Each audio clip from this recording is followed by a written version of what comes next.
Hello, everyone, and welcome to Bridging the Gap in LGBTQ plus rights litigation, a community discussion on bisexual visibility in the law. I am Judge Mike Jacobs. I am a trial judge on the State Court of DeKalb County, Georgia, in the metro Atlanta area. My pronouns are he, him, and I am the first openly bisexual judge in the United States.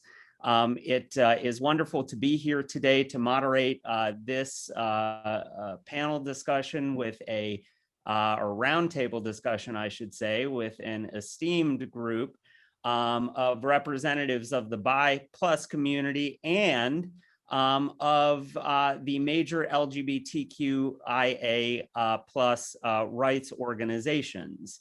I do want to start off by saying that I will from time to time use the term bi plus in my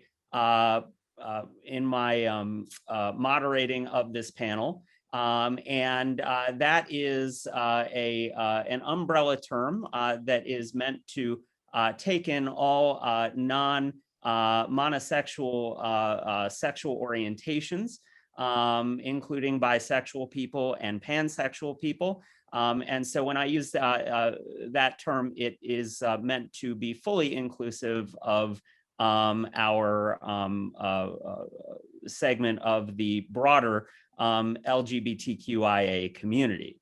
This panel discussion, or I keep wanting to say panel, but I really mean roundtable, because there is the goal here is to have some give and take among the panelists once we get into the discussion, is aimed at addressing the topic of bisexual visibility and bisexual erasure in LGBTQ plus rights jurisprudence. It is a problem that has its origins, at least in terms of reported Supreme Court cases. If my history serves me correctly, though I am not myself a constitutional lawyer, I am a mere trial judge, but it has its origins in Romer versus Evans 1996 case, in which the Supreme Court addressed a Colorado constitutional amendment that expressly provided that that gay people and bisexual people, the constitutional amendment did use the term bisexual, could not be protected classes under Colorado law. The Supreme Court struck that down on equal protection grounds.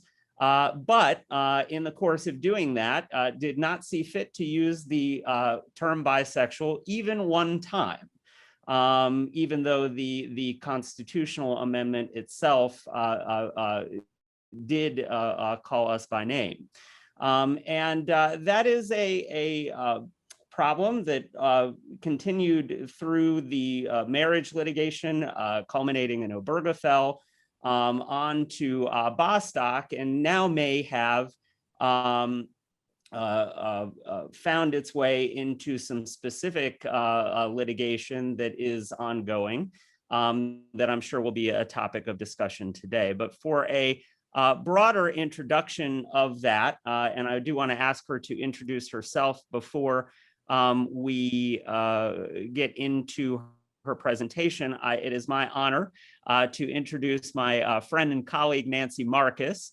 Nancy is a Lambda Legal alumna and spent a little time between Lambda and her current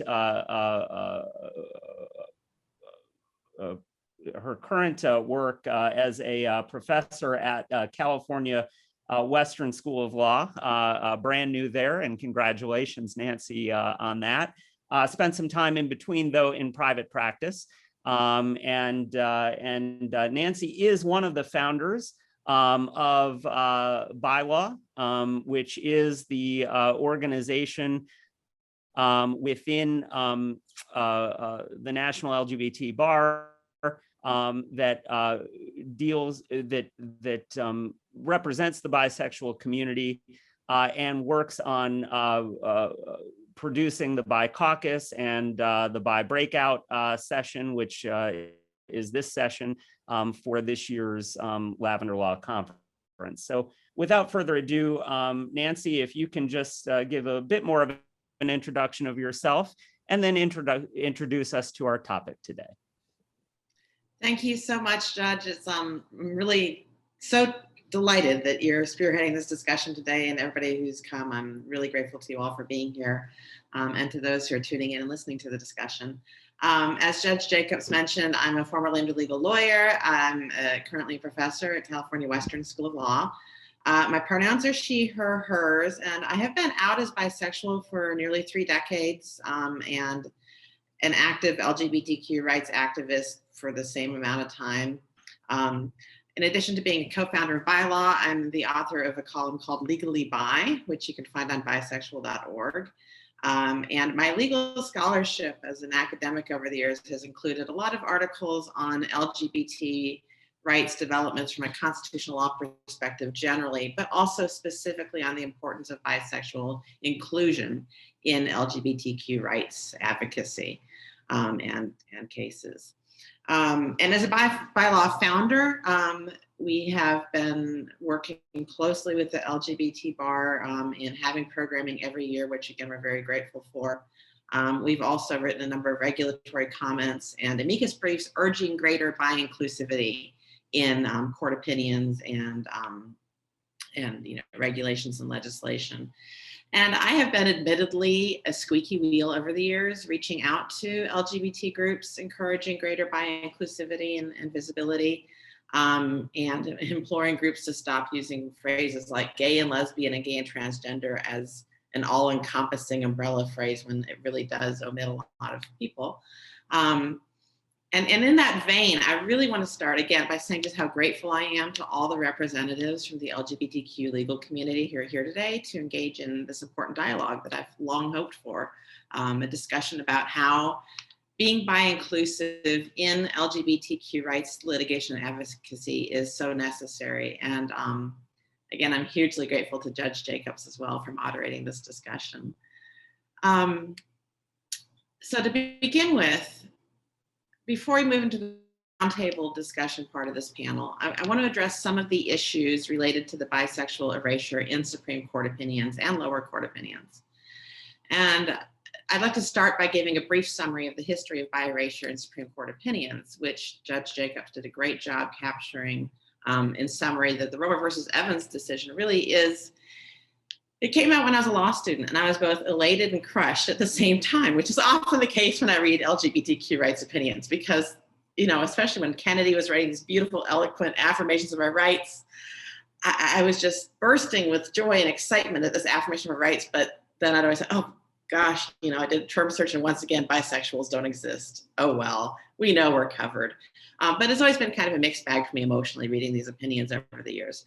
Romer versus Evans, as Judge Jacob mentioned, the text of the Colorado Amendment actually included bisexuals.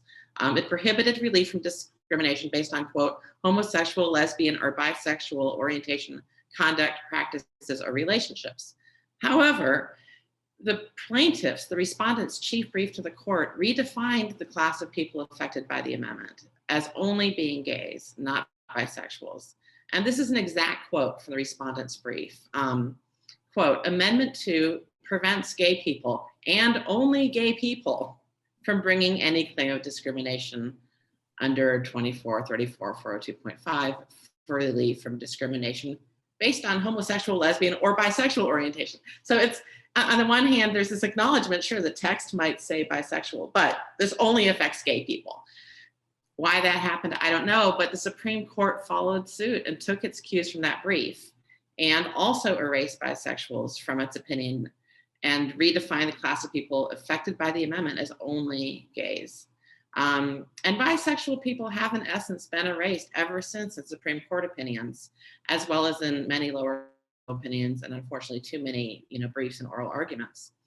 I have chart at the end of my Michigan Journal of Gender and Law article on bisexual erasure that tracks all the mentions of bisexuality in key LGBTQ rights cases. And it's pretty much donuts, zeros across the board for the past quarter century. And consistently, the class of people affected by sexual orientation discrimination have too often been defined as just gays and lesbians. Now, in the marriage cases, Obergefell, Windsor, the Prop 8 litigation leading up to the Supreme Court decision, the briefings and opinions did become more inclusive by implication, because the phrase generally used was same-sex couples. And there was no, statement that this is only gays and lesbians. Generally, the phrase same-sex couples is inclusive. But even in the marriage cases, there is some blatant bi-erasure. So for example, in Ted Olson's questioning of Sandy Steyer during the California Prop 8 trial, Sandy Steyer had previously been married to a man. So he felt the need to preemptively question her about that and demanded of his client, and again, this is an exact quote, "How convinced are you that you're gay? You've lived with a husband. You said you loved him. Some people might say, well, it's this, and then it's that, and it could be this again. Answer that." And in response, Steyer explained away her previous marriage. She said the only time in her life she'd ever really been in love was within her relationship with Chris Perry. And she disavowed having ever been in love with her ex-husband. Now, Sandy Steyer absolutely has the right to identify as a lesbian. Everybody has the right to self-identity. I'm not questioning that. But what troubles me is the line of questioning itself and the implication in that line of questioning that if she had been bisexual and had actually loved her husband in the past, that somehow she would be less deserving of marriage equality or of being a plaintiff in LGBTQ impact litigation. So that kind of bi-erasure has continued incessantly for the past quarter century. Since the marriage cases, bisexuals were erased from the face of the Masterpiece Cake Shop decision. A year ago, the Supreme Court's Bostic versus Clayton County opinion was even more blatant in its bisexual erasure, repeatedly referring to LGBT people protected by Title VII as just gay and transgender, or even worse, homosexual and transgender, with no mention of bisexuals at all in the ruling or the analysis. And more recently, in the Fulton versus Philadelphia decision, the Supreme Court described those in same-sex couples seeking to be foster parents as only, quote, gays and lesbians, unquote. Again, no mention of bisexuals as also being in same-sex relationships. So there is a real concern among bi people that the longer bi-erasure in court rulings and legal discourse continues unchecked, the more dangerous it becomes. And in fact, it's no longer just a remote possibility that LGBT rights opponents will target bisexuals more explicitly after seeing how we aren't acknowledged in the text of LGBT rights opinions. For example, just a few weeks ago, on June 7th, a number of churches in Texas filed a complaint in federal court in a case called Bear Creek Bible Church versus EEOC. The complaint capitalizes on the Supreme Court's failure in Bostic to explicitly spell out that Title VII also protects bi people. The Texas churches are seeking a declaratory judgment, and this, again, exact quote from the complaint, Title VII's prohibition on sex discrimination, as interpreted in Bostic, allows any employer to fire or refuse to hire bisexual employees, so long as the employer regards bisexual behavior or orientation as equally acceptable in a man or woman. That's the declaratory judgment they're seeking, targeting bisexuals specifically. Now, to be clear, the arguments that are kind of headlined in that complaint are not ultimately likely to succeed, I don't think, in light of Bostic's adamant language rejecting the argument that something isn't actionable sex discrimination unless the employers only target people of one sex or gender. The court's already rejected that. And it's also important to point out that as much as the Bear Creek Bible Church suggests otherwise, the protections of Bostic do apply to bi people, and I'm going to explain that in a minute. But that said, I think it's really important to acknowledge that being erased in the text of Bostic and in other LGBT rights opinions can send dangerous signals to those who are seeking to chip away at LGBT rights protections. Maybe LGBT rights opponents are hoping, like they did when they attacked trans people in the past few years, that the broader LGBT community won't come to the vigorous defense of bi people. But that was a huge miscalculation in their attacks on trans people. The LGBT community has steadfastly focused on fighting against attacks on trans people. And it's my hope that the LGBT community will now be just as unapologetically fierce and vocal in standing up for bi people as well when we are targeted and included in attacks. And the range of LGBT groups participating in today's panel discussion really does give me hope that that's starting to be the case. Now, in case anybody who's watching this is wondering why it even matters, what's the harm of bisexual people not being explicitly included? Recent demographic surveys show that more than twice as many people in younger generations identify as bi or pan than lesbian or gay. And yet bisexuals face disproportionately high rates of mental and physical health, poverty, and violence. And yet we get almost no attention or resources compared to other LGBT communities. And virtually none of the recognition, as I've described, in court opinions in LGBT rights litigation.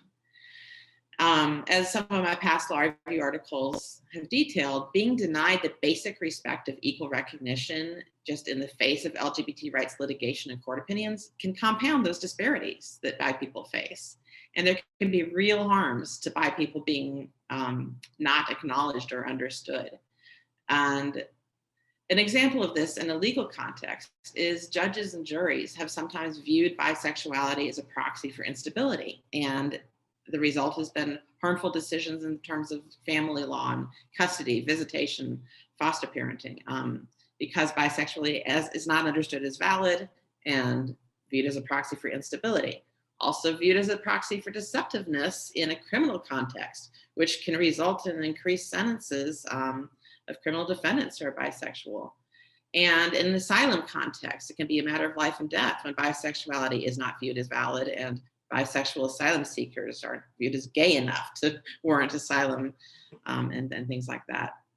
And these aren't just hypotheticals. These are the things that are really happening when courts and adjudicators don't understand bisexuality as valid.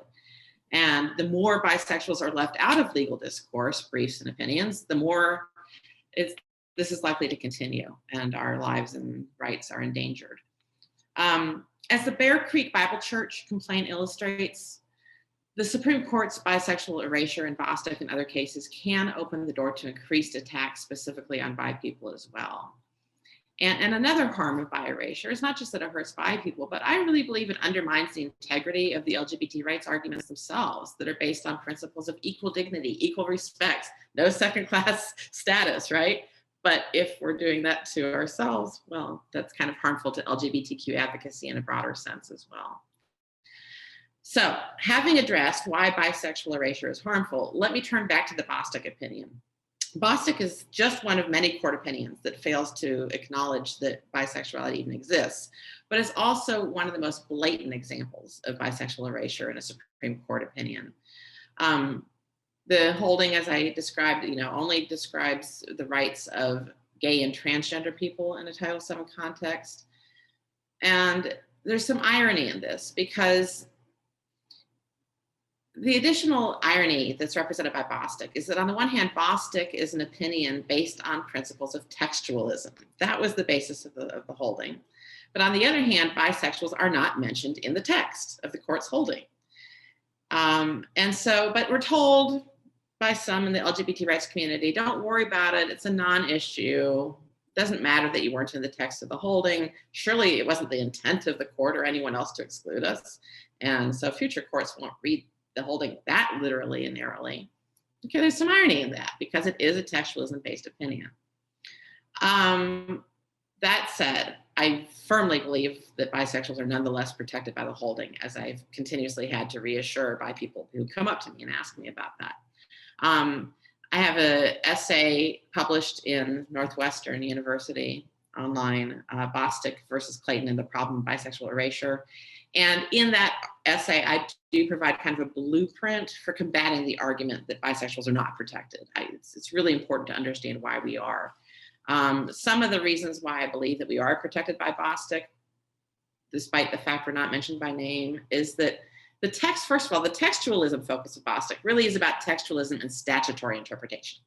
So that does not carry over to how you look at a court opinion and what the actual opinion is doing. There's no parallel canons requiring that court holdings be interpreted solely based on their words, in a holding read out of context, and they shouldn't be. So it's absolutely relevant that in Bostic, the court was affirming the Second Circuit en banc Zarda holding, and that holding in turn generally ruled sexual orientation discrimination is an actionable subset of sex discrimination, not just as applied to gay people. Another reason why Bostic applies to bisexuals is that there's really nothing in the analysis by the court that limits it to gay and transgender people. And there's stuff in the analysis that I think indicates otherwise. There's actually a section in the majority opinion of Bostic that emphasizes flexibility in labels. And the court said that Title VII prohibits all forms of sex discrimination, however that may manifest themselves or whatever labels might attach to them. So that flexibility in labels, I'd like to think, is a signal that the court didn't mean for its holding to be limited only to gay and transgender people, or perhaps even limited to a Title VII context. Another reason why I believe Bostic applies to bi people is the court explains that in its analysis, homosexuality is inextricably bound up with sex. You can't separate the sex from the, homosexuality, referring to the sex of people that you're attracted to. Same thing with bisexuality. Both sexual orientations are defined in terms of which sexes or genders someone's attracted to. Another cynical reason why I think we're covered by Bostic is because we've always been covered by LGBT rights opinions, even though they don't name us. That's just really generally been understood to be the case. We get the trickle-down rights. Don't like it, but it really hasn't been a big issue. But on a less cynical note, one of the reasons that bisexuals are protected by Bostic is because bisexuals can exemplify how sexual orientation is a form of sex discrimination. In Bostic, as the court had described, the employees had argued that in determining whether a plaintiff's sex caused the discrimination against them for Title VII purposes, the employers argued, and this is an actually incorrect analysis, but they argued that sexual orientation must be the sole motivating factor, which isn't actually the case. The Supreme Court pointed out that's the wrong standard. You can have multiple contributing factors in a Title VII sex discrimination case. But even under such a single cause analysis, bisexuals are not only just protected, but we illustrate rather perfectly why sexual orientation is a primary contributing factor. Why sexual orientation discrimination is a form of sex discrimination. And here's how that works. In the case of a bisexual employee discriminated against because of her or her partner's sex, it can be argued that every factor of the discrimination really is constant other than sex. So if a bisexual female employee with a female partner is discriminated against because of her romantic relationship, but a male bisexual employee with a female partner is not similarly discriminated against, sex is the only variance between the two scenarios. Sexual orientation is held constant. Similarly, if I, as a bisexual employee, am discriminated against when my partner is female, but not when I have a male partner, again, sex is the only thing that changed from one scenario to the next. Everything else remained constant, including my sexual orientation, which was bisexual all along. So even under the strictest of causation tests, bisexuals can provide a clear depiction of sexual orientation discrimination being a form of sex discrimination. So I would love to see such arguments being spelled out more proactively by advocates instead of waiting for attacks on bisexuals like in the Bear Creek Bible Church complaint. Consider for a second that including bisexuals in discourse is actually strategically helpful. It's a way to deconstruct harmful and rigid black and white dichotomies, same as being transgender. Fluidity in both gender and sexual orientation, I think, is actually really important to honest legal discourse, and not having the court paint us into rigid boxes and dichotomies that don't really fit reality in a lot of cases. So I think that including bisexuals can strengthen legal arguments. And including bisexuality in legal discourse, I think it's just one way to reverse the trend of omitting bi people from LGBT rights litigation. I'd love to hear from those on the ground what other approaches to improved bi inclusion you think could be taken. Again, I'm really encouraged by the turnout of wonderful panelists representing a broad cross-section of the LGBTQ rights community here today. And even just showing up, recognizing this is an important topic is wonderful. It's heartwarming. It's a signal that you do care about including bi people and defending us against attacks from our opponents. So with every ounce of my being, I thank you for that. And in that vein, I'm going to end my introduction and move this into a broader discussion among the roundtable panelists about this important issue. Let me next go around the virtual table and have our esteemed panelists introduce themselves. In that regard, I'm going to leave all of the introducing to each of you, but I will ask you to keep it to about 30 seconds each. And if you do identify as a member of the Bi+ community, please do make that clear as well, because the first question that I'm going to ask is one that is specifically directed to our Bi+ identifying panelists. So I will start with Imani. Hi, my name's Imani Rupert Gordon. My pronouns are she, her, and hers, and I'm the executive director for the National Center for Lesbian Rights. And we are a legal organization that works to achieve civil and human rights for all LGBTQ people and our families. We do this through impact litigation, legislation, public policy, and public education. It's our thought that by working with the most underrepresented groups within already underrepresented groups, that everyone's lifted up from that. Thanks so much for having me. Alex? Hi, everybody. My name is Alex Chen. I use he, him pronouns, and I am the founding director of the LGBTQ+ advocacy clinic at Harvard Law School. And similarly to NCLR, we do a mix of impact litigation, policy and legislative advocacy, and public education work at the national and local levels. And I myself am a Asian trans man. I would probably consider myself homoflexible and therefore a Bi+ ally rather than a member of the community. But I think that we at the clinic view working with marginalized folks within the LGBTQ+ community and historically underrepresented communities as a really critical part of making sure that LGBTQ+ advocacy work continues to have relevance for our community and for future generations. And we view supporting Bi+ people as a very important part of that. And so we're very happy to be here. Sarah. Hi, I'm Sarah Warblow. I'm the legal director at the Human Rights Campaign. We also work on policy, litigation, and public education, and I am a bisexual person. Kara? Hi, my name is Kara Engelhardt. My pronouns are she and her. I'm a bi attorney at Lambda Legal, where we also do impact litigation, public policy, and community education.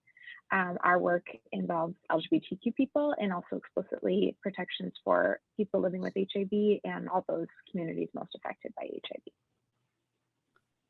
Bandita. Thanks for having me. My name is Bandita Cynthia Malakia. My pronouns are she, her, hers, and I serve as the Global Head of Diversity and Inclusion at Hogan Lovells and as Treasurer of the National LGBTQ+ Bar Association. We are the National Bar Association for LGBTQ+ legal professionals and allies, and the home of the Lavender Law Annual Conference and Career Fair. I identify as a Black bisexual woman and have made it my vision to transform the trajectories of the disenfranchised so that we might live better lives. I'm also the parent to a 17-month-old foster child and a Capricorn. I appreciate being here. And Ezra. Hi, everyone. My name is Ezra Young. I use he, him pronouns. I'm a visiting assistant professor of law at Cornell Law School, where I teach courses on constitutional law and transgender rights. In a previous life, I was an impact litigator, narrowly focusing on transgender rights. My research interests are primarily transgender rights, or something I call critical translegal theory, as well as innovative equitable remedies. But as a Latino transgender bisexual man, I have a personal stake in making sure that bi people are better integrated within the discourse and within our court cases and within the trajectory of LGBT rights. So my first question is this: from a Bi+ person's perspective, what are the specific harms that come from a lack of recognition of Bi+ people in LGBTQ+ rights jurisprudence? In other words, what harms come to the Bi+ community from not being recognized in the case law around LGBTQ rights that has unfolded from the Supreme Court over the decades? And I'll start that question with Bandita. Thank you, Judge Jacobs. Well, it's hard to tell whether the law influences culture or culture influences the law, but bi erasure is real, as Nancy explained, and the myths and misperceptions related to bisexual people is reinforced by the lack of recognition legally. What we know in our lived experience is that we are viewed as not being a real, true fundamental identity. We are viewed as being a transitory phase. We are viewed as having an option. Thus, people don't necessarily feel like we deserve that particular legal protection. And those two things should not be mutually exclusive. I also agree with Nancy's view that it lends this lack of recognition lends legitimacy to critiques within the LGBTQ plus community that makes it even more challenging especially with respect to the comments that bi individuals are not inclusive of broader trans identities. All of these narratives make it easier to continue to sideline and erase bi plus individuals. And so I think that it's really incredibly important that people like us continue to raise and elevate these issues so that the lived experiences of ourselves and others, whether it's in the workplace or more broadly in society, improve. We can't address issues, like the fact that we have the least amount of open self-identification in the workplace than homosexual identities and other monosexual identities. We can't address our precarious living situation and the homelessness that's involved in the bisexual community, our lack of health insurance. All these other issues are really challenging to address when we haven't definitively said that it's real. And so one of our top priorities as a community is to convince the courts to be open and affirmative, that we are a true identity by recognizing us in these opinions. And I think all of us have a role in helping to do that. Ezra? Sure. So I very much agree with exactly what Vandita and Nancy already, so thoroughly outlined. I'd add to that I think part of the problem is that the LGBT political movement is sort of a precarious alliance of people who don't honestly always have a lot in common, but for political reasons, we come together and we try to push for our rights together. One of the problems is for the last several decades, not every organization that's here, not anyone in particular who's here, but just generally, more broadly speaking, for the past several decades, bisexuals and transgender people have not had enough support within the community to actually forefront our interests as the interests of the community. When we went for gay marriage, when we went for Roma, when we went for everything that we've ever gone for, we've chosen, whether consciously or not, to not uplift and center the experience of bisexuals. And the best that we have to hope for is that the Supreme Court will somehow read the tea leaves and understand that we are part of this community when our own community does not recognize us. I think for a true change, it goes far beyond what Nancy has been hammering the drum for a very long time. Not that we don't need that, we do, but we actually need a centering of bisexuals within our community and within our legal strategy. I think if we're unable to get to that moment, we can't expect the courts to think otherwise. The courts, as much as Obama and Biden are trying, are still mostly white, cisgender people from a very narrow life experience. They're not going to get this unless we help them. And unfortunately, as much as I love writing law review articles, as great a writer as Nancy is, those are only going to get us so far if the movement doesn't actually have buy-in and doesn't actually invest in us. Sarah? Yeah, I certainly agree with everything that's been said. I will also say, a little maybe more on the nose that, this question of legitimacy by the failure of the courts to recognize bi people influences not only how the straight community views us, but frankly, lesbian, gay people view us as well. And so it is sort of that othering, not just external to our communities, but internal to our communities as well. It also perpetuates a cycle in which advocates are cautious when they approach particularly the Supreme Court. They're nervous. They don't include bi people. Then the courts don't include bi people. And then they're nervous all over again. So the next time you go to approach the courts, I hear advocates say, well, that we didn't have to include it last time. We don't need to include it this time. We could rock the boat. And so, it is this terrible hamster wheel that I think the legal community has gotten on that we need to break out of. Kara, I did hear you say that you identify as bi+, correct? That's correct. Thank you, Judge. Then you're next. Thank you. I think my colleagues here have really well articulated the gauntlet of the issues here and the harms that face bi folks when they're erased from opinions. And I think Bandita really well spoke to, the chicken and the egg problem. I think when the law perhaps isn't inclusive of LGBTQ folks, when it's not in the jurisprudence, as we as a culture have come to understand, representation really matters. And what representation is left then, I think that's sort of media representation of bi folks, and that's extraordinarily rare. But when it's there, it speaks to sort of the stereotypes that Nancy and Bandita sort of have already lifted up. And so it sort of doubles down on harmful narratives. And so that's unfortunate, the ones that are out there.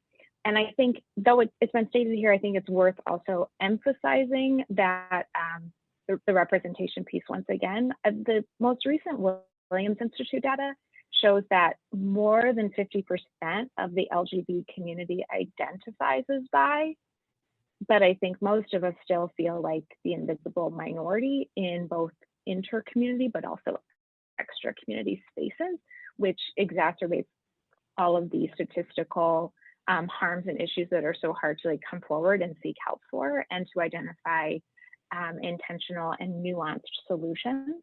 But I think sort of to Ezra and to everybody's point so far, there's some difficulties with impact litigation that is seeking class-wide relief to use to be able to access a set of tools that is precise and nuanced as well. And so I think naming that's helpful in these conversations.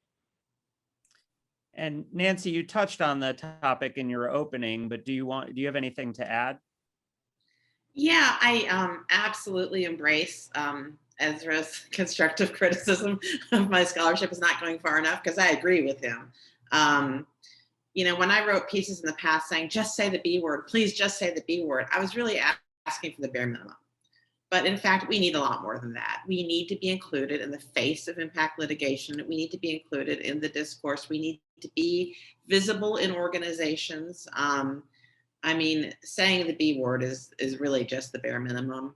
And not covering up like Ted Olson did with Sandy Steyer, not trying to explain away, oh, this person was married to a man, we're going to have to, that's a liability. No, we should be embraced as actually strengthening legal argument and exploring how that's the case. And if you don't get that, come and talk to us and we can flesh it out. So I think just more discussions like we're having today are really, really important. Yeah, I would add that. I'd like to ask a question of the advocates next, this is going to be a more general question, though I do promise I will get more specific as we get deeper into the discussion. But the question is this: what affirmative steps does each of your LGBTQIA+ rights advocacy organizations take to ensure full inclusion of all identities in terms of sexual orientation and gender identity, the entire LGBTQIA+ rainbow, if you will, in your advocacy work? And we'll start that question with Imani. Thank you so much, Judge. I really appreciate everything that we've heard so far. And really at NCLR, I think a lot of what is said is what we're trying to do. And so one of the things that we think about is intersections of identity, because anytime we're going to be talking about any sort of bi-erasure or any sort of discrimination or exclusion of communities, we know this is going to have a unique effect on those that are marginalized in other ways as well. And so we know that bi-erasure is particularly hard on folks of color and people with other intersecting multiple identities. And so often the assumption is that because LGBTQ people face discrimination, that we're less likely to discriminate. And this is absolutely untrue. Racism, sexism, ableism, all of the oppression exists even within the LGBTQ community. And as folks have pointed out, we see that this is especially true, that our community does not necessarily center the experiences, certainly does not center the experiences of the people that are the most underrepresented, namely folks that are bisexual and folks that identify as transgender. But one of the ways that we see racism showing up in our community is through what we expect our community to look like. And it's widely documented that people of color are much less likely to hold leadership positions. Even in LGBTQ organizations, there's pay disparities, health disparities, very clear and negative distinctions in every category based on race. And so we see this that's also represented in the types of cases that we have as well. And I know that in one of NCLR's cases, we represented bisexual softball players that were kicked off of the team because they were considered to be straight.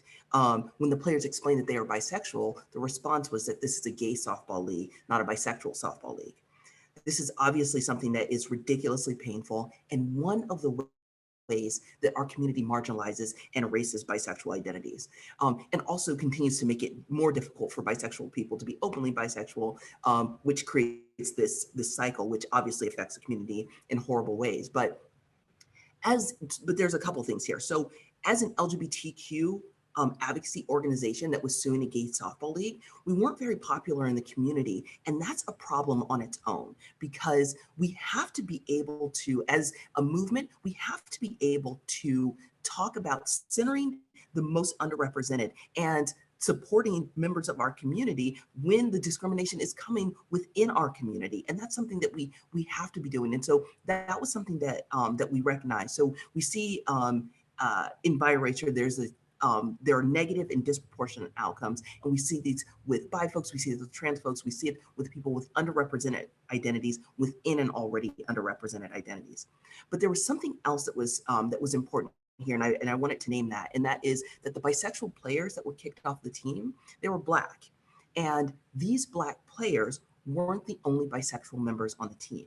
There were other bisexual bisexual players on the team, and those players were white. And that really calls into question what we consider belonging in our community, what that looks like and what that means. And so when we talk about intersectionality, so often we think it's talking about how difficult it is when there's a person of color or someone with multiple underrepresented identities. But when we're talking about intersectionality, we're actually talking about how these intersections of identities work together and interact with systems that make a very different experience for that person. And when a Black bisexual person is seen as different and has a different set of rules than a white bisexual person on the same team, that is an intersectional problem, and that's an intersectional fail. And so we have to think about this problem of, in this particular instance, of biphobia, and also racism. And so a way that we look at this is how to look at intersections of identities so that we're paying attention to erasure in our communities, but also the way that oppression works and creates sort of a multiple jeopardy between folks that experience discrimination in multiple ways. Alex? Yeah, I mean, I think that Amani really just set the stage perfectly in terms of how we ought to be thinking about bi plus representation as a part of the wider work of making sure that our LGBTQ plus civil rights movement is moving into the future and is continuing to work on issues that are of vitality and importance to people in the community. And, you know, at the clinic, you know, the way we really try to think about it is really that, you know, this is a LGBT movement that is moving from being a first generation civil rights movement, in our view, to a second generation civil rights movement. And what we mean by that is it's moving from a movement that's primarily been focused on achieving formal equality to one that needs to look at the fact that there might be some formal equality on the books, but there's a real disparity in whether or not that is actually being enforced and lived in the real life experiences of people. And so we're really thinking more about, let's look at structural reform, systemic reform. Let's look at the fact that we might have Title VII protections now, but 95% of the time plaintiffs lose Title VII cases. So how does BI+ fit into that? By thinking about the fact that it's not just that it's a part of the community that should be represented. BI+ people, as several people on the panel have already talked about, face disproportionate kinds of discrimination because of the nature of the visibility of the identity, right? So for example, BI+ people are disproportionately likely to have mental health issues and to report suffering from depression and anxiety and from, you know, identity-based stigma, both from outside of the LGBTQ community, but also, as many people have said, within the LGBTQ+ community. So for example, one of the cases that we're working on that really touches on this issue is a case that we're partnering with the Center for Constitutional Rights, where we're challenging the way that a major metropolitan city is treating homeless people who are LGBTQ plus within that. And within the context of that plaintiff outreach, we've talked to a lot of folks, including several bisexual plaintiffs who've reported that, the kinds of mental stressors that they've experienced having that identity and being within the system has been something which has contributed to a really negative and deleterious experience within that system. And when you're doing that kind of systemic reform work, one of the challenges, as Imani kind of touched upon, is that work that disproportionately helps poor people, people with mental health issues, people who are marginalized, people who are Black and brown, is not work that is rewarded by traditional institutional systems or by the media. It's harder to get press attention. It's harder to get that sexy headline. It's harder to get certain kinds of donors and foundations interested in the work. But that's also why the work is so important, because it is affecting those members of the community that for so long have not been able to get attention, have not been able to get resources. So we really see representing more bi+ plaintiffs as part of that, right? So I think, yes, it's important to do things like make sure that bisexual people are explicitly named. It's important to make sure that there is more usage of the term, even when the plaintiff themselves, or that, the case themselves doesn't exclusively or even directly touch on bi+ issues. We should be talking about the bisexual community. But I think that's only a really small step compared to real representation in things like being plaintiffs in these cases, but also in terms of thinking about what issues disproportionately affect this community that we should be working on because they disproportionately affect this community. And for us, we also think of that very intersectionally, especially with younger people. There are a lot more non-binary plaintiffs, and there are a lot more people who have very lots of different terms that they use for their sexual identities, right? Whether they call themselves bi or pan or different terms like that. I think that there can be this way that because of the structures of impact litigation and sort of what we perceive to be the sort of like bifurcated or isolated nature of the identitarian civil rights framework, we're supposed to smooth our plaintiffs out and not talk about those things. Don't talk about the fact that you're pan. In the Kitchen v. Herbert case recently, the plaintiff, which was one of the 10th Circuit pre-Kirkus case of marriage equality, I recently listened to a really fascinating interview where the plaintiff talked about how he was actually in a poly relationship with his partner at the time, but they tucked that away because it was complicating the marriage equality narrative, but it was actually a really important part of his lived experience. So there's all these ways that we nip and tuck our plaintiffs and sort of exclude the very complex lived experience that they have. And so, for example, on that note of poly work, bi+ people are overrepresented within the poly community, and LGBTQ+ people as a whole are represented within the poly community. And that's an area of work that the clinic is really excited about embarking on. We've co-founded a polyamory legal advocacy coalition with Chosen Family Law Center that's working to expand domestic partnership rights and non-discrimination rights for poly folks across Massachusetts, California, and other states, right? And we've successfully passed 3 domestic partnership ordinances in Massachusetts, in Cambridge, Arlington, and Somerville over the course of 2020. And so that type of work is the type of work that is pushing the boundaries of what LGBTQ+ work looks like in a way that has a disproportionate benefit to people who are the most marginalized in our communities, the people who most need concrete rights and benefits, things like healthcare, family visitation, inheritance rights, right? So I think of bi+ inclusion as part of that wider vision of expanding the framework of what LGBTQ+ work should look like so that we can continue to materially improve people's lives in a way that is meaningful to them. And I think that that's the way of looking at it that I feel like has sort of the momentum to go forward into the future in a genuinely transformative way. I'd love, if you don't mind, to touch a little bit on this issue of data collection. Absolutely. This is a huge problem. We don't have adequate data collection, certainly not from the federal government. But even when we as organizations are doing data collection, one of the challenges is the small sample sizes. And therefore it becomes really hard to tease out how people are experiencing everything from poverty to health disparities, when we are then looking at bisexual people who are Black or brown. When we are looking at bisexual people who are in relationships with people of the same sex versus bisexual people who are in relationships with people of a different sex. And so we lose this nuance. And it's really been a struggle, because as we're advocating for policy reform, and ultimately even through the courts as well, having that statistical data to back up the claims that individuals are making is so critically important. It is a huge loss, and we need to be doing more to be advocating with the federal government for not just inclusion of bi people within federal data sets, but more nuanced questions that capture a broader array of bi plus people's identities and lived experiences. And Kara?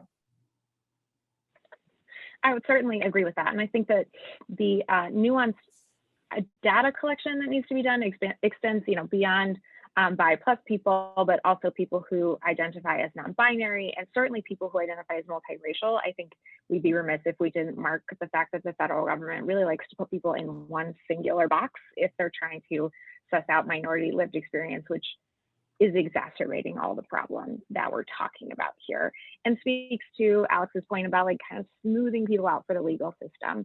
I always say this, it's starting to sound like, I don't know, a bumper sticker, but the law was in the United States was intentionally designed to protect the rights of people who are absent of all of these identity monikers that we're talking about, right? White, cisgender, straight men. And so it's really difficult when our work is so typically trying to compare and contrast our plaintiffs and classes of people to that sort of normative group, and it becomes more difficult to suss that out. But I think something that's really exciting is seeing the evolution of how we're being inclusive in our litigation from the time when the movement perhaps took inclusive steps, but maybe not for necessarily the direct intent of protecting bi people. So for instance, case in point, all the organizations represented here recoiled at the moniker the gay marriage, putting that tag on marriage equality, and pushed against it, and any notion that we were seeking some kind of different kind of marriage. But few of the arguments that we made at the time included the disrespect to bisexuals inherent in the use of that term. And I think some of that was probably because of fear of things getting lost in that code switching, which is sort of the very essence of what we do as lawyers. So not only are we code switching for non-legalese regular citizens into a legal setting, which is extraordinarily complicated to talk about somebody's lived experience in terms of legal harms, but we're also code switching from talking about our clients with LGBTQ plus identities or HIV plus identities to a largely monolithic body of folks who don't have that same lived experience, who do not have a reference point for the type of harms and discrimination that LGBTQ people face. And so that in and of itself is changing, though, because of cases like Bostock, because of cases like Obergefell. I have seen in my time at Lambda, just 6 years, going from pleadings on behalf of trans clients that identified them as in counterpoint to non-transgender people, and trying to educate courts about these very basic terms, to it not being so necessary anymore to go into long explanations of what non-transgender means and just use the more accurate term cisgender, right? That is becoming more and more frequent as we are making courts more familiar. The labor needed to get your opposing counsel to correctly gender your trans client who's perhaps incarcerated in a solo sex facility that doesn't match their gender identity is no longer assumed to be necessary, right? Courts will find it disrespectful if you misgender a client. And our cases, for instance, that represent discrimination on the basis of sexual orientation are no longer so monolithically represented by monosexual people. Lambda has a case called Maroof v. Catholic Charities, or really HHS, which is based on a fact pattern in Texas that's similar but distinguishable from Fulton, the recent Supreme Court decision out of Pennsylvania. In that case, we have a same-sex married couple seeking to foster refugee children, and they were denied based on their lack of reflection of the Holy Family, or something like that. So religious-based discrimination, but the couple very ardently and importantly identifies as a same-sex couple, not a lesbian couple. And it's important to them in all of our media representation of them that we accurately portray them, including obviously in the court papers as well. And so there is a lot of progress being made if it's nuanced and hard to lift up in some spaces. And I think that representing bi+ folks and representing non-binary folks is really going to continue to move the courts and be more inclusive in these opinions that we're building upon each other. Speaking of building upon, can I build upon that for just a second? Sure.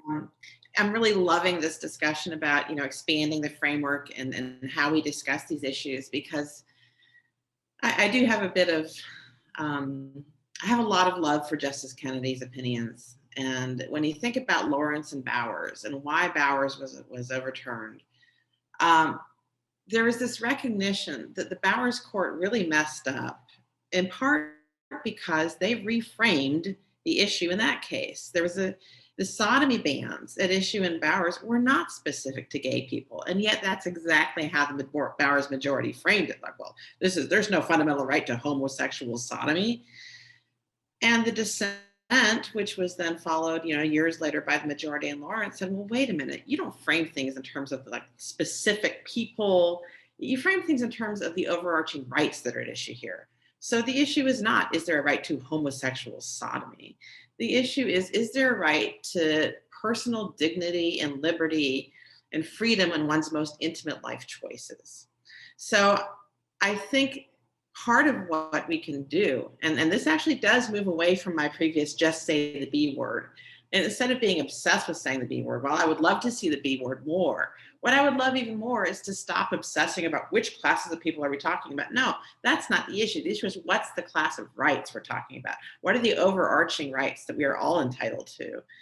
And that makes room for the intersectionality discussions that are so critical about the various harms that are happening to people. So instead of trying to pigeonhole, well, this person is more entitled to be the face of litigation and this person is more, and trying to like pigeonhole people into that traditional, acceptable cis white male model of litigation and discourse, we open the doors to recognizing everybody is a part of this. Everybody's entitled to the rights we're talking about, and to reframe things not in terms of classes of people, but in classes of rights and harms and protections, if that makes sense. I want to turn, at least for a short while, to Bostock itself. And I have an answer to this question, but I am not here to answer questions. And but my guess is that the responses to this question from the advocates, and this is going to be a jump ball question, so I'm just going to toss it out there and then someone will need to jump on it. My guess is that your responses will be very much like what I have in my head in terms of what I think the response to this question is. And it is this. Bostock, of course, was a case, or not a case, it was 3 cases that literally were about discrimination against gay and transgender people. The litigants, the plaintiffs in the cases were either gay or transgender. And so the question is this: is the lack of any mention in Bostock of any segment of the LGBTQ+ community other than gay and transgender people simply a function of the fact that the litigants involved in the cases in fact were gay and transgender people? Or is it symptomatic of a larger problem with respect to lack of recognition and understanding of the LGBTQ+ community by non-LGBTQ+ judges, or is it some combination of the two? Anyone? I'll jump in. I think it's a function of both. Again, these were cases that were heavily funded by our orgs, pumped up by scholars, myself included, Nancy included, because they were the test cases to be brought. But really, the movement pretty much chose the cases to bring. They chose the horses to get behind. They chose the arguments, the narrative frames, both in the media and the court. And I think it was only predictable that the court would come out thinking that the case might, on some level, just be about gay people, whatever that means, and trans people, because that's basically what we told them these cases were about.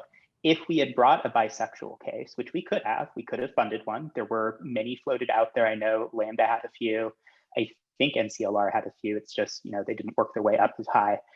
It could have looked different. The discussion could have been different. It wouldn't have had to be just Nancy's brilliant argument that bisexuals demonstrate why sexual orientation discrimination is sex discrimination. That's brilliant and it works, but it wouldn't have to be a supportive argument. It wouldn't have to be and then we can take out the general rule that judges can't rewrite statutes because they hate a certain group of people and say, well, of course that applies to bisexuals. That is true. It's just that kind of labor wouldn't need to be done. And that's the same problem with Bostock uplifting a certain version of gay queerness or white queerness, right?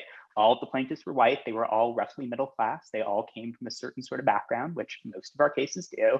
And for that reason, for a long time, the court, that's how they conceptualize what queer life in America looks like. And it's not an accident. It's not because impact litigation can't be nuanced. Impact litigation's nuanced. We got to marriage equality being the goal because we had nuanced arguments for why it should be the goal. That was a conscious choice. And until we reckon with those conscious choices, until we reckon with the fact that most of the leaders in our community have certain backgrounds that look a certain way and prioritize certain issues, we're never going to get there. I would just add, Ezra, I really appreciate everything that you said.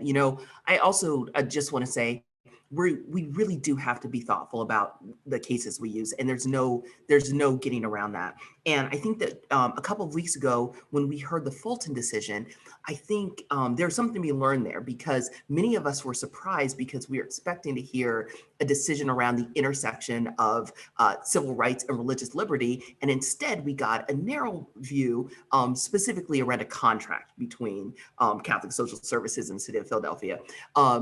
And I think we can learn something there, because the court doesn't usually generalize about how the decision's going to apply in related situations. And Israel, you made a really good point about this earlier, and that it's not for them to necessarily. These aren't folks that are from our community and don't understand the nuance. It is going to be our responsibility to make sure that we're being more inclusive.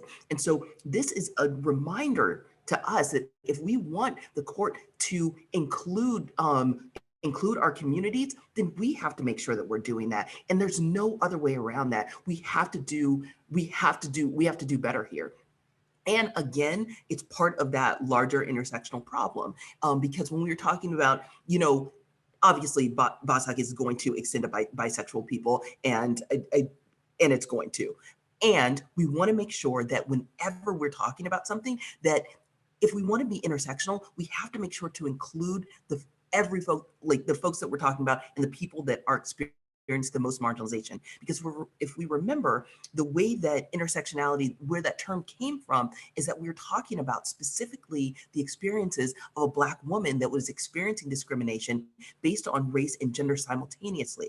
And so when it came up that she needed to sue on the basis of both of these identities, the law didn't protect her. There was no protections in place for someone that's suing on both of those identities. And we want to make sure that this doesn't happen to bisexual folks.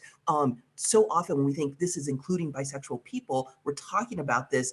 We're talking about including bisexual people in so much as they're considered gay people, and that is the way that the protection exists. But there are very specific ways that bisexual folks experience discrimination. And if we're not including bisexual folks in the specific ways that bisexual people are experiencing discrimination, they're not going to be supported in the judgments, because they're not going to be presented. And so that's something else that we need to consider. I also think it's a little bit of function of who's writing these opinions, right? I mean, if we had a Supreme Court that looked very different and it had been a Justice Ruth Bader Ginsburg who was writing the majority opinion, we might have seen a very different opinion. I suspect it actually would have included words like sexual orientation, more so than bisexual, but I think you take my point. Whereas having a very conservative justice write the majority opinion influences the overall structure of the arguments, a willingness to be accepting of nuance, willing to explore nuance, even if the plaintiffs before the court are in fact gay and transgender. I think who is writing that opinion is indicative of the type of decision that we're going to get, even when it is a favorable opinion. Yeah, and I think I would just add that, a lot of the problems that everyone is correctly identifying stem from the way that our movement has privileged impact litigation, right? And so impact litigation is probably the branch of the legal advocacy work that all of our organizations does that is the most constrained by all of these different structural aspects, right? I mean, we work in this common law system, which works by analogy, and you're supposed to always explain why your group is like some other group. Versus if you use legislation, for example, you can just define the statutory group and you can define it to include people like bisexual people. And so then it's just a question of you have to move it through politics. And that is a different, also large task, but it's a task that sort of lends itself to different tools, and the different tools have different sort of advantages and disadvantages. And of course, we have made tremendous strides through impact litigation, and I'm not going to say that we haven't, but I think that it's only also happened in tandem with the tremendous amount of social and cultural advocacy that this movement does. And when I teach my course on gender identity, sexual orientation, and law, one of the questions that my students always asks me is it impact litigation that drives social change or the other way around? And I say, well, why don't you take the course and tell me what you think at the end of it? But my personal opinion is that in this area, LGBTQ plus advocacy, the law is a handmaiden to that social and cultural change, right? And so I think a huge part of the work that we need to be doing going forward, especially with a more hostile judiciary, it's an opportunity for this movement to stretch its sea legs, to get its sea legs a little bit, stretch out our limbs, and sort of walk around and work on some of these other things that we don't work on as much. State-based litigation, federal and state-based political advocacy, administrative advocacy. We've done plenty of that work, but I think this is a time to pivot into those directions. And that's a perfect time to also try and surface all these different kinds of marginalized communities in a political and cultural way as a force. And we all have to be thinking about who are we platforming? What are we saying is our agenda? How are we putting that out in the public? Because that I think is going to have just as big a role as our impact litigation for the next couple of decades, just given the composition of the federal judiciary. So I think those are decisions that are more within our power actually, and just as important. If I can jump in, I totally agree, but I also would caution that I have gotten just as fierce resistance in the legislative context as I have in an impact litigation context. An example of that is the panic defense bills. Okay, bisexuals face a disproportionately high rate of violence against them for being bisexual. Bisexuals are also victims of the panic defense. And yet, persistently, the title of these bills are the gay and transgender panic defense bills. And again, I have been a squeaky wheel. I've initiated so many conversations, both with groups and with legislative staff themselves, begging them, because the text of the bills say, they don't specify, this only applies to gay and transgender people. It says you can't use somebody's sexual orientation or their gender identity as a factor in mitigating, the charges brought against you criminally when you attack someone. So the text of the bill is broadly written in terms of sexual orientation and gender identity. Why can't the title of the bills? And yet the title of the bills consistently are gay and transgender panic defense. So are the headlines and the media reports and the advocacy groups' discussions of them. The National LGBT Bar Association has been wonderful. They get it. They hear me. They've been responsive. And so you'll see that the National LGBT Bar is great about being more inclusive in how they describe these bills. But most other groups, and the response I get is, well, this is how it's always described. This is how it's always been. Just kind of an unthinking unwillingness to move beyond just this is how it's always been. So the kind of resistance I've gotten to by inclusivity is not just in an impact litigation context. It happens legislatively as well. I just wanted to add one thing to that. Oh, sorry, short. So Alex, I love your push for legislation. More positive legislation is always great, but there are limits to legislation. Racism in America did not end when we passed the Civil Rights Act of 1964. Everyone knows why we passed it. Everyone knows what the expectations were. And yet here we are today, and we're still reckoning with the same exact problems. It comes down to enforcement. It comes down to how our groups invest and push the courts to read things. And it ultimately comes down to us no longer making excuses for why things are the way they are. We are complicit in the way this world is. We might not all be the ones pulling all the levers of power right now in the United States, but our community has been complicit at every damn step of the way. if we want it to change, we actually have to change. It has to not be a reflexive excuse. It needs to be a reckoning with how we got here, what we can do to change it, and meaningfully doing the change now, not waiting for a new presidential administration, not waiting for another new Supreme Court. We got a conservative court who handed down the biggest, most important LGBT rights victory we have ever had last year in Bostock. Our community didn't expect it because we weren't reading the cards right. We didn't think to ask for so much, right? We need to change that mentality. We need to ask for more. We need to push ourselves to actually reckon with what's going on. And I'm going to end the session with a question about how we take concrete steps to do exactly that. So I want everyone thinking at this point about, you know, what the action plan is for the future. But I do want to play off of Bostock a little bit in the interim. And Imani mentioned, I mean, everyone here agrees, correct, that the rationale of Bostock applies with equal force to a bisexual person in the employment discrimination context, correct? I see everyone's head nodding yes. So that then brings me to the Texas case.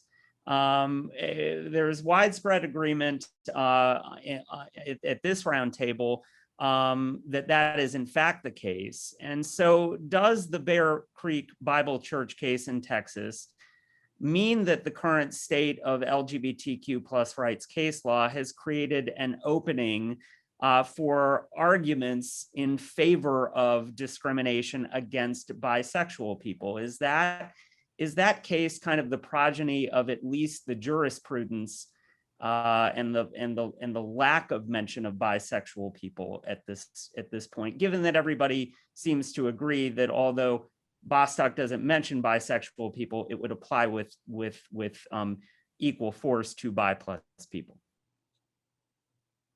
That's also a jump ball.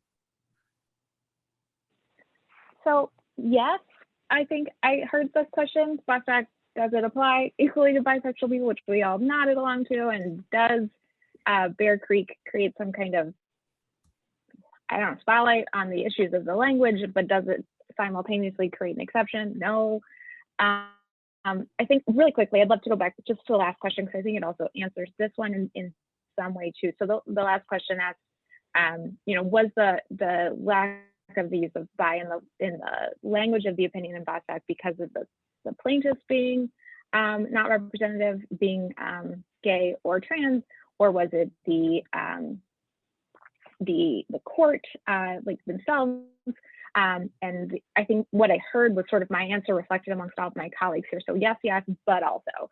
So like, yes, the plaintiffs there were trans and gay. Yes, the justices really lacked some literacy, as really evidenced if you go back and listen to the recording, which I fully recommend doing. It plays like a highlight reel of a podcast.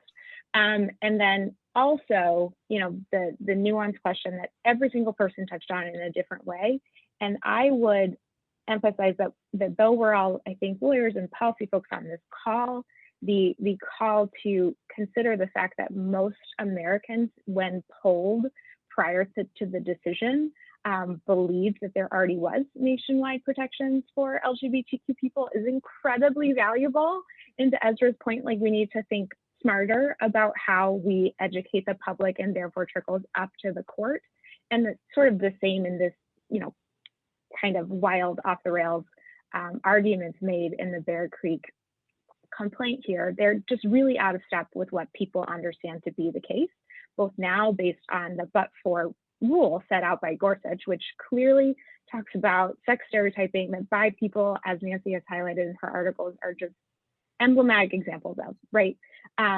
So I think something we should consider in our policy work that's going to be really tough to do in these states, but also in our impact litigation, is to harness our brilliant comms colleagues in ways to better educate this nuance that's, yes, nuanced because the media is so black and white, gay and trans, but it's not that complicated to understand by people, and we're fun, and we will give quotes for your stories. So I just think referencing that other toolbox piece there, while there is some sort of intransigence in the courts, but also institutionally at the Supreme Court, this real effort to kind of bring people together to make really narrow opinions. We need to leverage the general population's understanding of the rights and the rights we deserve. And I should probably ask my question in a more general way. What does the Bear Creek case say about the current state of LGBTQ plus rights jurisprudence in the employment discrimination realm? What does its existence at this moment in time mean with respect to the bi plus community? Well, I would argue that it's an intentional choice to try to narrow the decision as much as possible. That's not to say that I think it will be successful, particularly with respect to the bi plus community. But our opponents are very aware that bi people make up the majority of the LGBTQ community. They know that. And if they can get a court, even for a short period of time, to say that bisexual people are not covered, that means that they can discriminate against a whole lot of us in the employment context. It also means that they're more likely to be successful in trying to say that transgender status should be interpreted as narrowly as possible to not include anybody but somebody who is binary, transgender. And so, it is a strategy on their part to divide the LGBTQ community and to single out as many of us as possible for disfavorable treatment under the law. That being said, I don't think they're going to succeed, but it is a conscious choice. Anyone else on that one? I just say that lawyers make stupid arguments all the time in court, and inside counsel, and all of us know this, having practiced law for a while. I think what will really be important here is figuring out what the response is from the community. If our organizations actually rise up and strongly respond and push this down and reject this argument. And thus far, there hasn't been a huge uprising. And that's something that speaks volumes. Moving now to a question that I'd like to see get some more thorough treatment. We have about 15 minutes left in our session.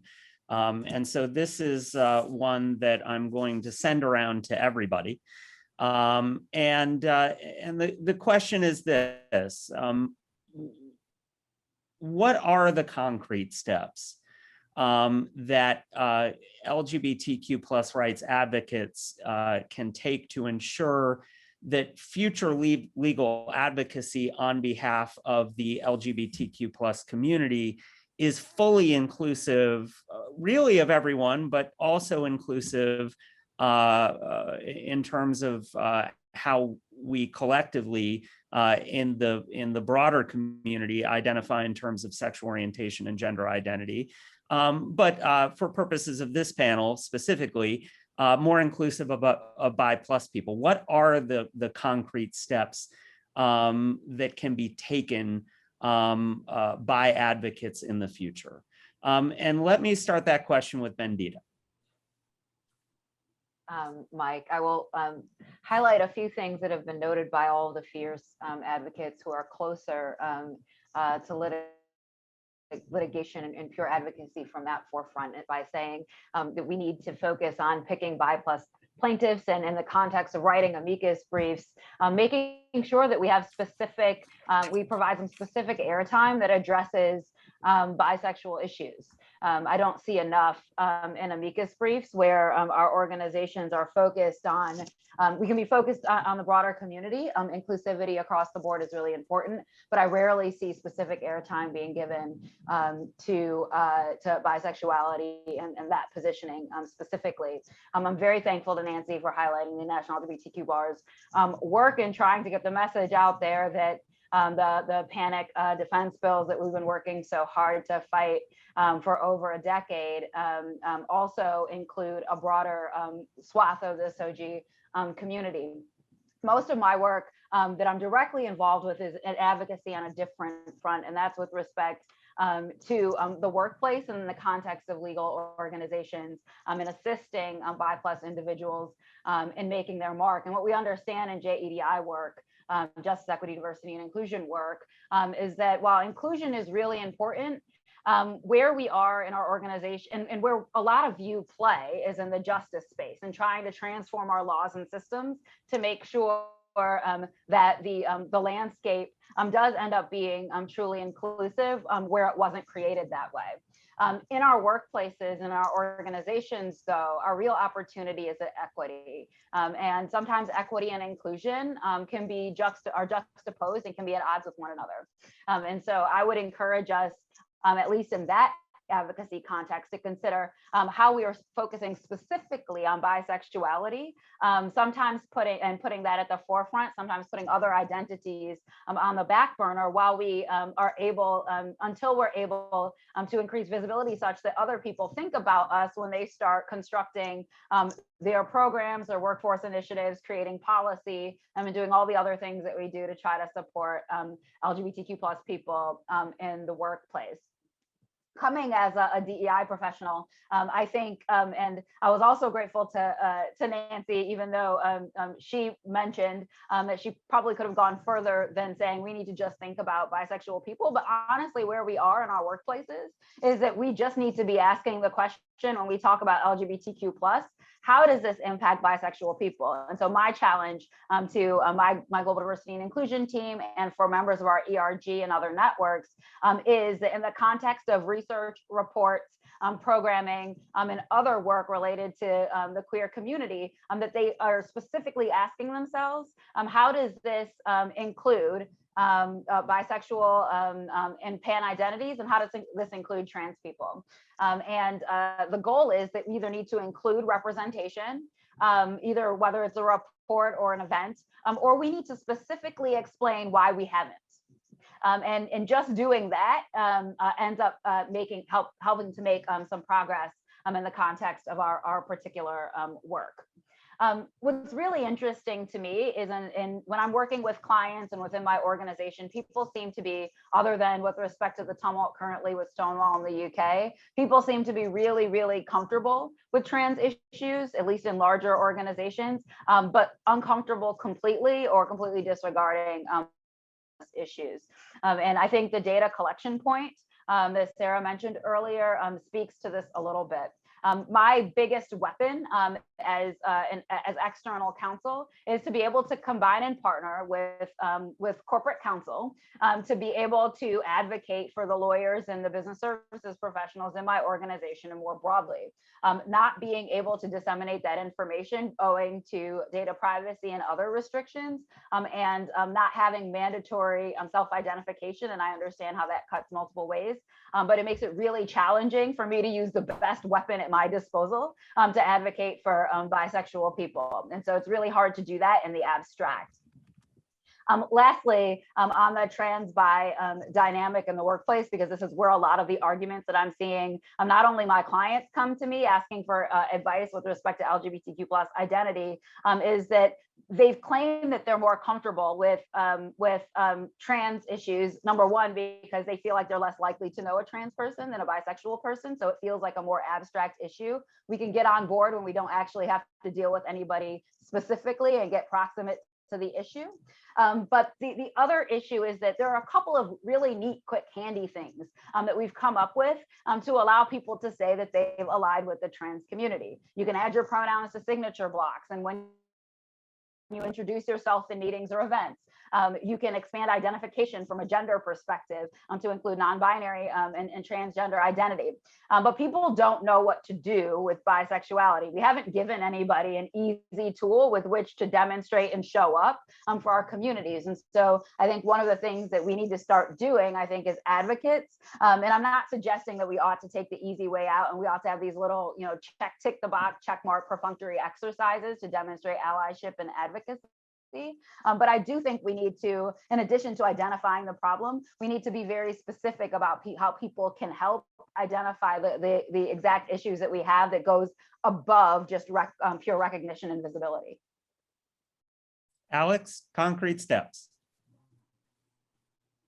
Yeah, I mean, I think a lot of people here have made really excellent points about just how many different kinds of challenges there are as we press forward on including bi plus people across all spectrums of our advocacy and within our own organizations.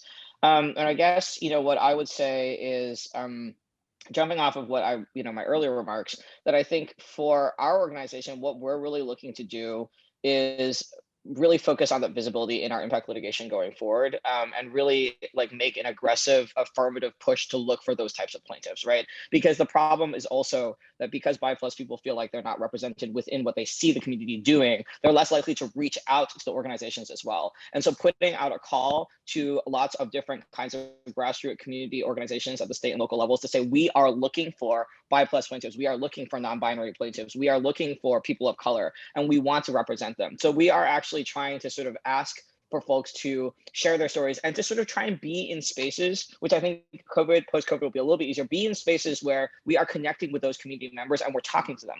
I will say that I have met more folks from the bi plus community who have reached out to us for representation through just our poly work alone, that we've received inquiries from our entire general hotline, right? And so even that small piece of advocacy that we're doing there has already invited a lot of folks to view us as somebody that would be interested in representing them in cases. And so for us, I think a big part of it is going to be a push to make sure that that representation is there, because I think it's also going to change what kinds of issues people are bringing to us and what kinds of issues we're going to litigate about. So I think for us, a really big part of our advocacy going forward is A, doing that affirmative outreach work, and then B, choosing cases where the issues that face this community are more disproportionately represented in what we're talking about, so that we can also illustrate it's not just a matter of kind of like that facial representation, but it's a matter of diversity of representation in the issues that are affecting the community and making sure that we are actually seeking remedies that are appropriate. So I think for us, that is something that we're really going to be pushing for. And I think on a parallel sort of process track, engaging in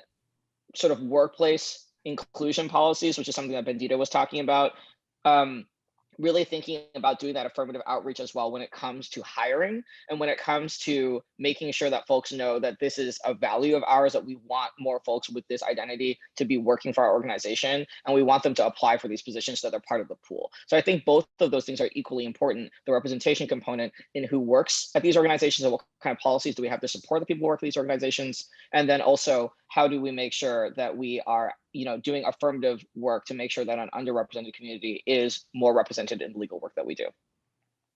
Sarah. Yeah, I think there needs to be. Oh, sorry, did you say Sarah? Which rhymes with Kara. But Sarah first. Sure. So look, I do think organizations need to invest more in bi leadership throughout the organization. It's great to do hiring, and we absolutely need to hire more bi people, but we also need to invest in the bi people who are in our movement. 3 years ago, I became only the second ever, as far as I can tell, bisexual person to testify before Congress. And the person who had testified before me as a bisexual person did so in the 90s. So that's a really long dearth of bisexual people being out in the forefront, representing organizations, representing our movement. And, I was incredibly lucky to have the full support of the leadership at my organization. That's not to say we don't give opportunities. It's about giving more opportunities to more people so that we really do see a diversity of faces and voices and life experiences. And of course, that when we do that testimony, that our being bi is a part of that testimony, right? It's not just, oh, by the way, you happen to be a bi person who testified, but rather it is part of the central story and our experience. And Kara. Thanks. Sorry for the rhyming error.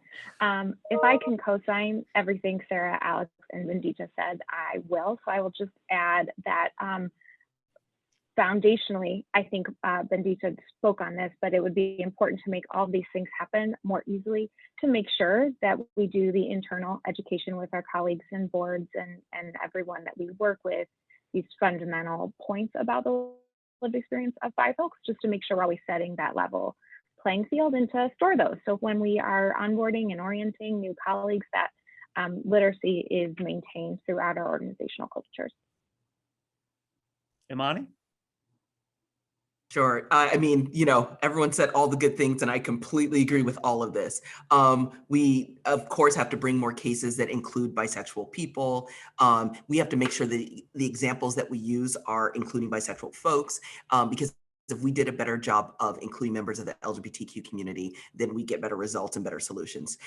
We also need to talk about unique ways that bisexual people are experiencing discrimination in very unique ways. I really appreciate what everyone has said here. And I really appreciate Nancy's point, because honestly, just trying to be better when the bar is so ridiculously low that we're tripping over it, just trying to be better gets you somewhere. But we really need to do much better than that. We need to find the unique ways that bisexual people are being discriminated against and why there are disproportionate outcomes.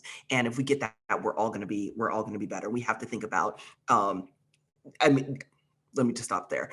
But and then also I wanted to just say to the last question too, is that and this, I think this is important. We really just want to put a fine point that the Bostock decision absolutely includes bisexual people. And we want to make sure that we say this, because while this is an important thing that we're talking about, so often when we're talking about our communities get really scared because we are left out in a variety of ways. And I just also, while we're having this conversation, to be really clear that's true. I mean, it's also true that ridiculous cases like the Bear Creek case that's coming up,